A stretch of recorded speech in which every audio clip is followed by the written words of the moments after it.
এজন্য শুকরিয়া আদায় করি আলহামদুলিল্লাহ। সম্মানিত হাজিরিন, আজ যে বিষয়ে কথা হবে সেটা হলো শাওয়াল মাসের কিছু আমল ও মসজিদের আদাবুল মাসাজিদ। আমাদের যত দিন যাচ্ছে তত মসজিদের বেয়াদবি বেশি হচ্ছে। মানুষ মসজিদের আজমত, মসজিদের মোহাব্বত, মসজিদের নিয়ম কানুন জানে না।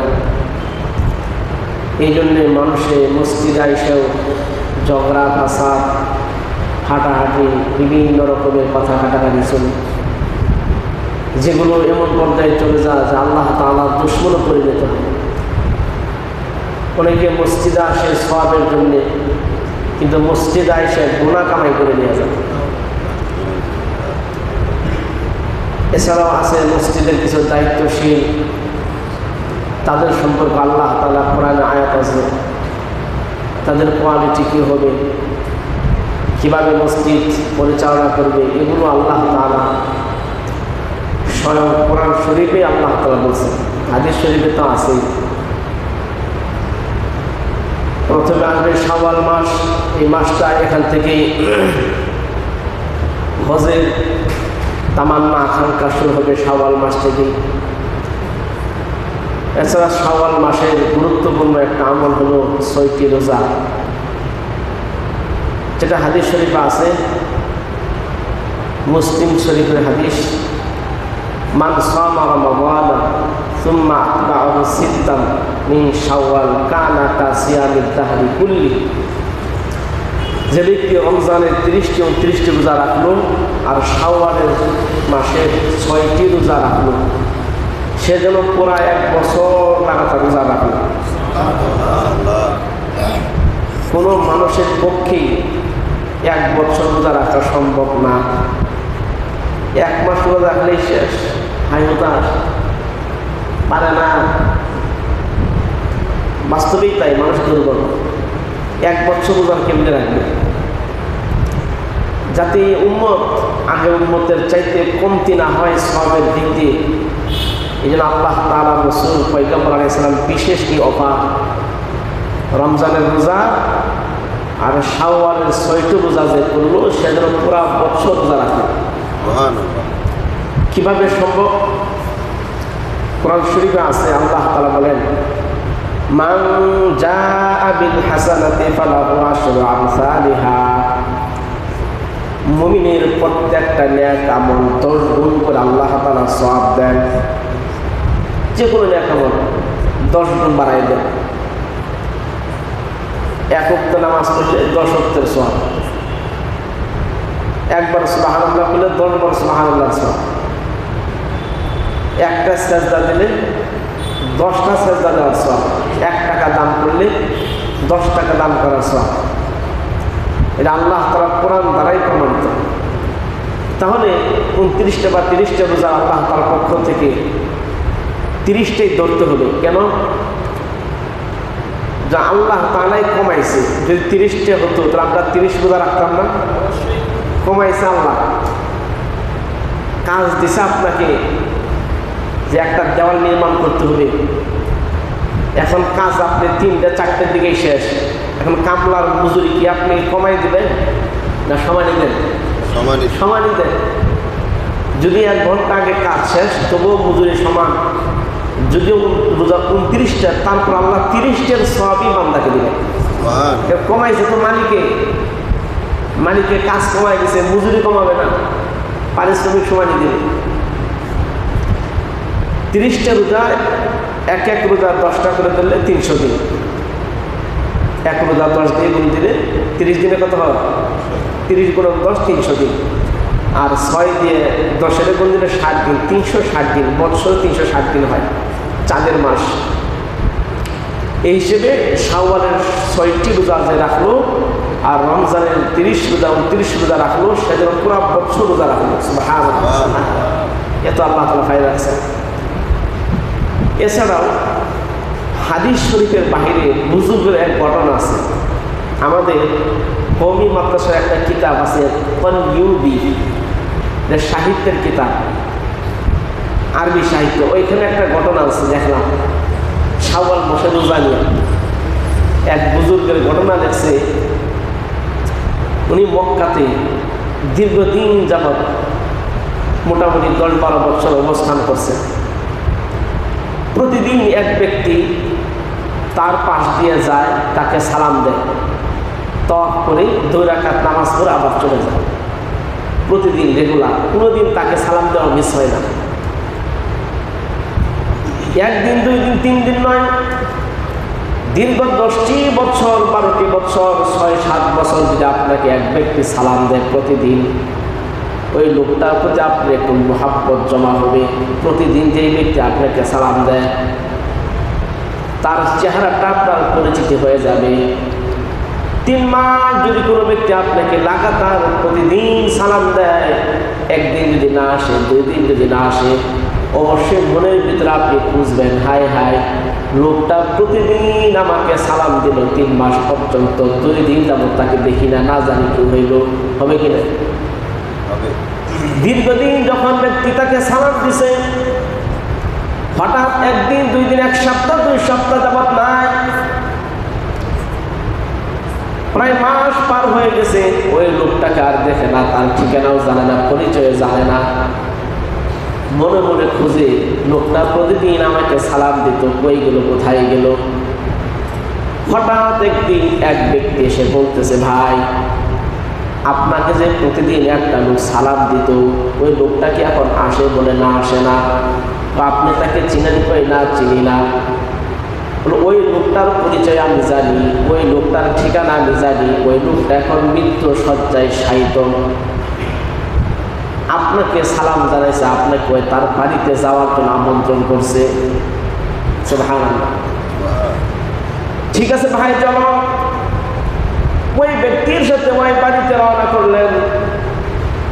বাড়ির ভিতরে গেলেন, দেখলেন ওই ভাই, যেই ভাই প্রতিদিন তাকে সালাম দিত, আত্মীয় স্বজন বলতে কেউ নাই, সন্তান নাই, স্ত্রীও নাই, বাবাও নাই, মাও নাই, আত্মীয় স্বজন কেউ নাই, শুধু একা ঘরের ভিতরে মৃত্যু শয্যায় শায়িত। তালিবুল কিতাবের ভিতরে লেখে, ওই লোকটি ডেকে বলতেছে, ভাই, আপনাকে আমি ডেকে আনাইছি এই কারণে, আপনার প্রতি আমার কিছু নসিহত, মৃত্যুর শয্যায় আপনার প্রতি আমার কিছু ওসিয়ত করে যাচ্ছি। কি ওসিয়ত বলেন? ভাই, আমার কোনো আত্মীয় নাই, আমার কোনো বাপ নাই, মা নাই, সন্তান নাই, মৃত্যুর আগে আপনার কাছে ওসিয়ত করে গেলাম, আমার যদি মরণ হয়ে যা, আপনার নিজের হাতে আমাকে গোসল করাবেন, আপনি আমাকে কাফন করাবেন, আপনি নিজে কবরে আমাকে নামাবেন, মৃত্যুর পর কবরে রাখার পর আপনি কবরের উপরে দাঁড়ায় বসে থাকবেন, যতক্ষণ পর্যন্ত সওয়াল জবাব না হয় মুনকার নাকিরের, ততক্ষণ পর্যন্ত আপনি কবর থেকে সরবেন না। এই ওসিয়ত করুন যে আপনি আমার কাফন করাবেন, আপনি নিজেই দাফন করবেন, কবরের উপরে আপনি বসে থাকবেন, যতক্ষণ পর্যন্ত মুনকার নাকিরের সওয়াল জবাব না হয় ততক্ষণ পর্যন্ত কবরের উপরে থেকে আপনি যাবেন না। কিছুক্ষণ পরে তার ইন্তেকাল হয়ে গেল। লোকটি নিজ হাত তাকে গোসল করাইলেন, জানাজা নামাজ সম্পন্ন করে কাফন পরাইয়া কবরস্থ করলেন। কবরের উপরে সে বসে আছে। বলেন তো, কবরের ভিতরে মুনকার নাকিরের প্রশ্নের জবাব, প্রশ্ন উত্তর কি মাটির উপর থেকে শোনা যাবে? শোনা যাবে না। সে তখন ভাবতে লাগলো, আমাকে যে নসিহত করে গেল, কিন্তু প্রশ্নের উত্তর কি হয় না হয় কিছুই জানতে পারবো না। তবুও তার ওসিয়ত পূরণ করার জন্য, কারণ ওসিয়ত পূরণ করা ওয়াজিব, ওয়াদা করলে, ওয়াদা দিলে রক্ষা করা ওয়াজিব। কবরের পাশে বসে আছে, সারাদিন চলে গেছে, কোনো আওয়াজ নাই। রাত্রিবেলা আসে একটু ঘুম ঘুম ভাব, হঠাৎ কে জানি ডাকতে বলছে, এই আব্দুল্লাহ অমুক, কবরের পাশে তোমার দাঁড়ায় থাকা লাগবে না, এখান থেকে সরে যাও। হঠাৎ চমকে গেছে, পুরোপুরি ঘুম হয়ে নাই, স্বপ্নে না বাস্তবে, পুরোপুরি ঘুম না। আবার তিনি ঘুমের ভাব করলেন, আবার ঘুমিয়ে গেলেন। আবার ঘুম ঘুম ভাব। এমন সময় কে জানি ডাকতে বলতেছে, ভাই তোমার এখানে থাকা লাগবে না, কবরের পাশে তোমার থাকা লাগবে না, কষ্ট করা লাগবে না, তুমি চলে যাও। হঠাৎ করে সে প্রশ্ন করে বলছে, ভাই কে তুমি যে আমাকে বলছো কবর থেকে সরার জন্যে? গায়েবী ভাবে আওয়াজ আসতেছে আর বলতেছে, ভাই আমরা পেলাম শাওয়াল মাসের 6 রোজা। এই ব্যক্তি জীবদ্দশায় রমজান বর্জিত দিন তার হায়াতে জিন্দেগি ছিল, যতদিন তার উপর রমজানের রোজা ফরজ ছিল, জিন্দেগিতে কোনোদিন শাওয়াল মাসের 6 রোজা কাজা করে নাই। আমরা 6 রোজা তার কবরের সাথে মুনকার নাকিরের প্রশ্নের জবাব দেওয়ার জন্য খাটি গেলে বসে আছি। শুধু তাই নয়, কবরে নয়, হাসরের ময়দান থেকে শুরু করে সুপারিশ করে জান্নাতে পৌঁছা পর্যন্ত আমরা 6 রোজা, কখনো তার কিছু থেকে এক দীর্ঘ সর্বনা। বানানো কোনো ঘটনা, তালিমি কিতাবের ঘটনা, ইতিহাসের বুজুর্গের ঘটনা। তাহলে শাওয়ালের এই 6 রোজার কত দাম একটু চিন্তা করেন, যে মুনকার নাকিরের সওয়াল জবাব পর্যন্ত এই 6 রোজার জন্য সে প্রহরী হয়ে দাঁড়ায় আছে, তারাই সাক্ষী দিবে, তারাই তার মুনকার নাকিরের প্রশ্নের উত্তর দিয়ে দিবে। যদিও এটা নফল, কিন্তু গুরুত্বের দিক দিয়ে অনেক দামি, অনেক দামি। এই জন্য শাওয়ালের 6 রোজা এই মাসের ভিতরে আমরা সবাই করতে রাজি আসছি ইনশাআল্লাহ। আল্লাহ যেন আমাকে আপনাকে সবাইকে রাখার তৌফিক দান করেন, বলেন আমিন।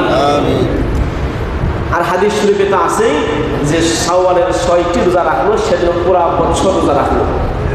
এই জন্য মহিলারা তো রাখেই, মহিলার রোজার দিক দিয়ে একটু এক্সপার্ট। পুরুষ যারা, তাদের যে কাজা রোজা আছে, এই কাজা রোজা নিয়ত করলে শাওয়াল মাসে 2 in 1, একের ভিতরে 2, যদি কাজা রোজা নিয়ত করে শাওয়াল মাসে কাজা রোজা আদায় হবে, আবার শাওয়াল মাসের যে 6 রোজা নকল হিসেবে আদায় হবে পুরুষের জন্য। আর মহিলাদের জন্য মাসালা হলো, যাদের রমজান মাসে অসুস্থতা চলেছে, পিরিয়ড, এই কারণে যা রোজা কাজা হয়েছে, ওই কাজা রোজা যারা শাওয়ালের রোজা অ্যাডজাস্ট হবে না, এটা আলাদাভাবে রাখতে হবে। তাদের ওই কাজা রোজাটা আলাদা করতে হবে, শাওয়ালটা আলাদা করতে হবে। কিন্তু অন্য কোনো কারণে যদি কাজা হয়ে থাকে, এইটা ছাড়া, ওই কারণটা ছাড়া, তাহলে কাজার সাথে নফল আদায় হবে মহিলাদের, এটা মনে রাখতে হবে। এই হলো শাওয়াল মাসের আমাদের মোটামুটি আমল আর আমলের ফজিলত। এখন আসেন মসজিদ বিষয়ে কিছু আদব সংক্রান্ত কিছু কথা। বলেন তো, মসজিদ কার ঘর? হাদিস শরীফ আছে, আর মসজিদ বাইতুল্লাহ, মসজিদ হলো আল্লাহর ঘর। মসজিদ যেহেতু আল্লাহর ঘর, এই জন্য আল্লাহ রাসূল সাল্লাল্লাহু আলাইহি ওয়াসাল্লাম বলছেন, আহাব্বুল বিলাদি ইলাল্লাহি মাসাজিদুহা, পৃথিবীর ভিতরে যত ঘর আছে, যত বাসস্থান আছে, সবগুলোর ভিতরে আল্লাহর কাছে সবচাইতে প্রিয় জায়গা, সবচাইতে পছন্দনীয় জায়গা, সবচাইতে দামি জায়গা হলো মসজিদ, সবচাইতে দামি জায়গা। মুমিন জীবনের সবচাইতে মসজিদে যতবার আসে, কোনো আত্মীয়র বাড়ি এতবার যায় না। এমনকি আমাদের জীবন যারা মাদ্রাসায় পড়েছি, মসজিদে যতবার আসছি, নিজের ঘরও অতবার আমি যাইনি। ছোট থাকতে মাদ্রাসায় গেছি গে, 12 বছর, 13 বছর, 15 বছর পড়াশোনা, বছরে 2-3 বার বাড়িতে আসি, আর মসজিদে দৈনিক 5 বার ঢোকা লাগছে। কথা বলেন ঠিক কিনা? আল্লাহর ঘরে যে যত বেশি যাতায়াত করে, আল্লাহর সাথে মহাব্বত, ফেরেশতার সাথে মহাব্বত তার তত বেশি হয়।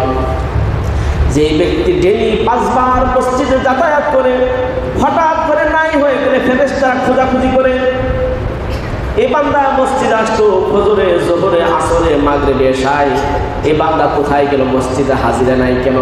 ফেরেশতারা খুঁজে খুঁজে তার বাড়ি পর্যন্ত চলে যায়।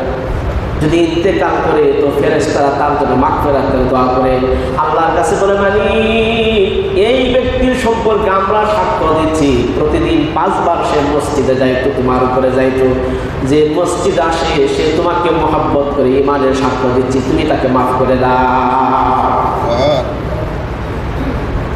আসেন কি এমন যে মসজিদে যতবার আসে, আত্মীয় বাড়ি এতবার কেউ যা? বলেন তো, মুমিন যে 5 ওয়াক্ত নামাজ পড়ে, তো দৈনিক মসজিদ আসতো 5 বার। কোনো আত্মীয় বাড়ি সে এরকম যায় না, দিনে 5 বার যায়। এই জন্য মসজিদ হলো মুমিনের অন্তরের একটা জিনিস, যেহেতু বেশি বেশি যাতায়াত করতে হয়, এই জন্য মসজিদে আদব জানাও জরুরি। যেহেতু মসজিদ আল্লাহর সবচেয়ে দামি জায়গা, সবচেয়ে প্রিয় জায়গা। এই প্রিয় জায়গা বলতে পৃথিবীর যত জায়গা আছে, মন্ত্রণালয়ের সচিবের অফিসের চাইতে মসজিদের দাম কম না বেশি? একজন রেলের অফিসারের যে অফিস আছে তার চাইতে মসজিদের দাম কম না বেশি? প্রধানমন্ত্রীর কার্যালয়ের চাইতে মসজিদের দাম কম না বেশি? কথা বুঝেন না মনে হয়? তা আওয়াজ বেরোয় নাকি? প্রধানমন্ত্রীর কার্যালয়ের চাইতে মসজিদের দাম কম না বেশি? প্রধানমন্ত্রীর কার্যালয়ে গেলে আপনাকে কিভাবে যেতে হয় জানেননি? কত আদর করে যেতে হয়। নিজের ভয় ভয় নিয়ে যা, সামনে দাঁড়ায় থাকতে কথা বলার সাহস নাই। একজন রেলের অফিসারের অফিসে গেলে আপনার শরীর থরথর করে কাঁপতে থাকে। এই জন্যে তারই মুসলিমার কিতাবে লেখছে, মসজিদে যখন ঢুকবে আল্লাহর ভয় নিয়ে তুমি মসজিদে ঢুকবা। আল্লাহর ভয় নিয়ে মসজিদে ঢুকবা। মসজিদের বাইরে সব এক একজন উপাধি থাকবে। মসজিদের বাইরে একজন এমপি, মসজিদের বাইরে একজন নেতা, মসজিদের বাইরে একজন সভাপতি, সেক্রেটারি।